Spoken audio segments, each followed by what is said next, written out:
Now, as political parties continue to exchange blows on cabinet positions, South Africans are waiting for an announcement on who will be leading various portfolios in the 7th administration. Newzroom Afrika's Ziniko Mhlaba joins us from the streets of Johannesburg to give us views from ordinary South Africans. Ziniko, when we spoke a little bit earlier on, you were talking to people who were mentioning things like load shedding and just the daily challenges that they face as well. Tell us more.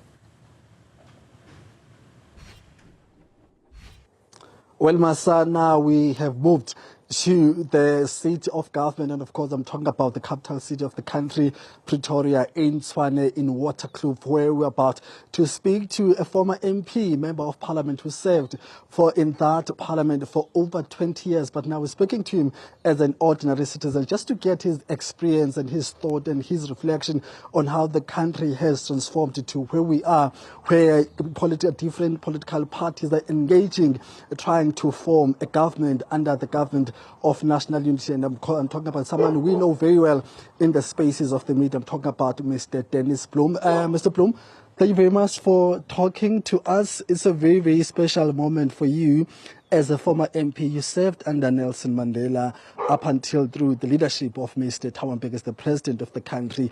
We're under the presidency of Mr. Cyril Ramaphosa, but at a very, very different and under different circumstances in terms of not leading an absolute majority. He has to work with the DA and many other parties. Now we are waiting for him to announce his cabinet. What do you think is happening now? And of course, what are your reflections on this matter? No, I am very much disturbed with what I see happening today. You know, the country is now being kept hostage by people who is fighting over the loot.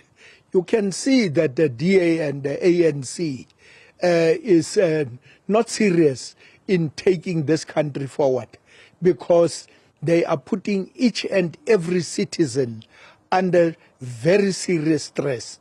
The rent went down. The currency is down now because of the squabble.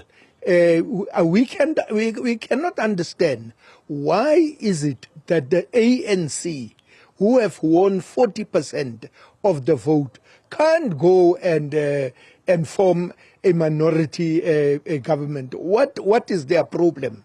Now they are taking the whole country with them into this mess. It's a mess. That's why we are saying to President Cyril Ramaphosa, he must lead.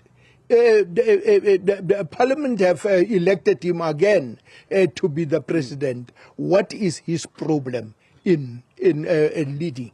What I would say one of his problems, or from what we understand, is that he needs to consult, he needs to form a government of nationality with political parties, because he does not have 50+1, leadership in parliament or through the vote. So one will say he's also very conflicted in terms of who he must deploy to which portfolio.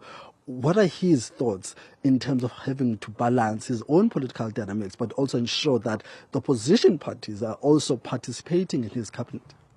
Nobody is to be blamed for this mess in the ANC. If they are fighting to think that they are still going to maintain and retain some of the entire seats in cabinet, they are making a very serious mistake. The ANC have lost elections. The ANC is a 40% party. So they must make peace with this thing.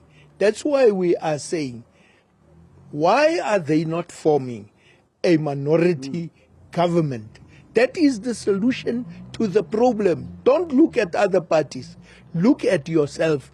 The voters, 6 million voters have given you the go-ahead. Let's look at what is likely to happen right now and going forward. You are seeing these political parties under the government of national unity struggling to agree in terms of the allocation of portfolios. Should we see that as a possible problem that we'll have to deal with when they have to decide on policy matters in the legislature, or shall we view this as a possible, democratic process that they must find each other? They must, approach and use that consensus approach in terms of solving stumbling blocks and issues where they do not agree.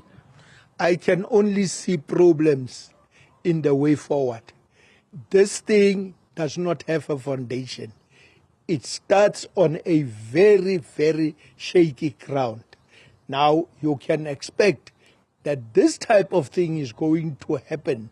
What we see happening in Tshwane, a council, Johannesburg council, and Ekurhuleni council, and then in the Eastern Cape, PE. This thing is going to play it out the same way, because you can see now, if they can't agree on the deployment of cabinet ministers, they are not going to agree on policy matters. Thank you very much, Mr. Bloem. You are always welcome, sir. Thank you very much. Thank you very much, my good sir. This thing does not have foundation. Those are the words of the former MP who served in Parliament for more than 20 years. And that's Mr. Dennis Bloem giving us his sense as South Africans continue to wait for that announcement by the President in terms of telling us who his members of Cabinet will be going forward. So that's it from us. It's back to you, Masa, for now. Thank you so much for that report.